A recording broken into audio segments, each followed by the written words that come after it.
all the governments in Jamaica signed up to this agreement knowing that the monies that they were paying to the Cuban governments weren't going to the people, and that there was a portion of additional work payments that the people had to make to Cuba? I'm asking the question. So the administration, since this thing was signed, this thing was, the medical mission started in 76. So since that time, you'd have had Edward Seaga as Prime Minister, Michael Manley, you'd have had Bruce Golding, you'd have had Portia Simpson Miller, you'd have had Andrew Holness.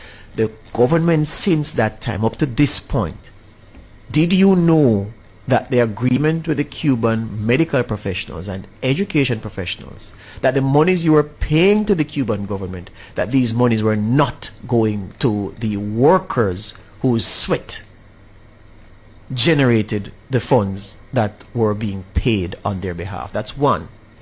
And then two,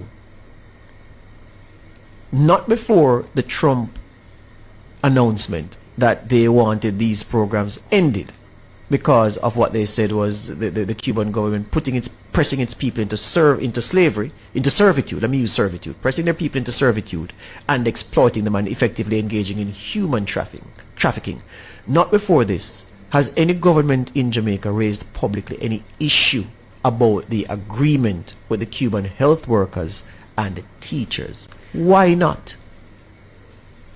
Did we just only discover the nature of the agreement subsequent to the announcement by the Trump administration that it wanted governments in this part of the world to end this program, and then we went and looked at the details of the program and found out that these were the details, and then we moved to change it? No, I'm not criticizing anybody for trying to fix a problem at any particular time, because problems are to be fixed. But for how long and which administrations knew that this was the arrangement, if indeed we are to believe that this administration, that these arrangements are true, and this was done in the style of a journalist, because you talk to sources who give you the documents, who want to remain anonymous, and you connect the dots from there, and there are people who've testified in this document that we have in our hand and shown the paperwork to say these are the arrangements that we were bound by, where the Cuban government is concerned and the Jamaican government was complicit. It did not say which administration.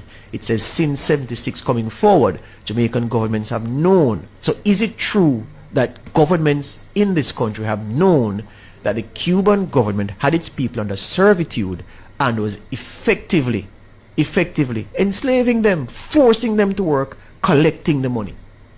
When did we know this? Is a very important question. And for those who have defended the Cuban medical program blindly, did you also know that this was the arrangement?